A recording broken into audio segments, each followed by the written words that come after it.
Hey, welcome back everybody. Happy Flannel Friday. I mean, look, I buttoned it all the way up this week. Because, why not? Hey, this is Big History. I'm Rachel Hansen, and it's Flannel Friday, which means all the learning has to be good today. Our driving question is a thinker. Here we go. How has acceleration increased inequality? How has acceleration increased inequality? What do you mean? All change and progress wasn't good? Think about the modern revolution. These expanded trade networks created... I'm dying. I need some water. I need water. 1 minute, I'll be right back. Oh. Where were we? Right. A globally interconnected society. Now, as a result, today we are healthier and wealthier than we've ever been before. This is great progress. These interconnections brought people opportunities to better their lives. However, those opportunities were not evenly distributed. And so not everyone had access to a better life. And in fact, some of these people who were connected were not connected in a positive way. They were connected in a way that exploited them. It didn't empower them and better their lives.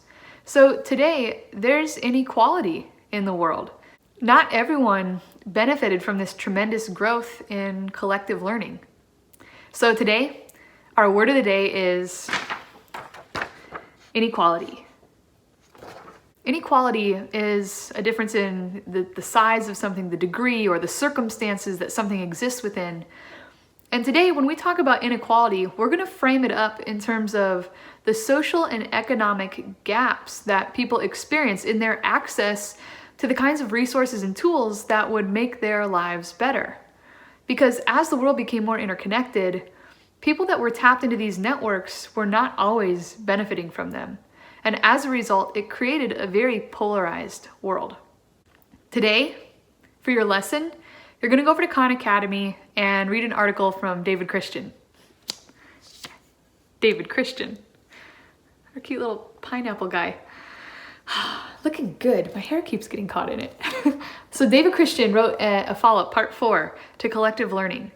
And this time, as you're reading, I want you to pay attention to all the ways that these new accelerated networks of change and interconnection maybe weren't positive for everyone. How gaps in access to wealth and power and connectedness manifested. So keep track as you're reading. And when you come back, I want to hear all about it. Hey, welcome back. At this point, you should have a pretty good idea of how acceleration also increased inequality in the world. And today, for your historian's journal, I want you to think about what can be done to reduce inequality.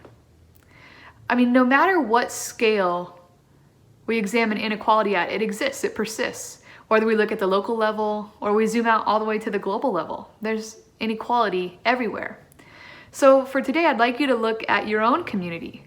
What inequalities, what gaps exist where you live? I know that the coronavirus pandemic has illuminated a lot of equity issues in communities. For example, those that would deal with internet access. Not all students have access to the internet. Access to fair and equitable and affordable healthcare and transportation and resources. So take a hard look at your community and then think about who are the people and the organizations that are working to identify and call out those situations and identify that as an inequality and then dismantle it and begin to fix it, to reconstruct a better, a more fair, a more equal community. So go investigate. I bet you'll find some really cool people and organizations doing some great things around equity in your community. All right, y'all, that's a wrap on another week in Big History. Thanks for being here. It's always good to see you. Thanks for buttoning your flannel up, if you did. Look at that. How fancy is that? All right, y'all. We'll see you back here next week. Enjoy your weekends. Be good. Take care. Bye. Miss you already.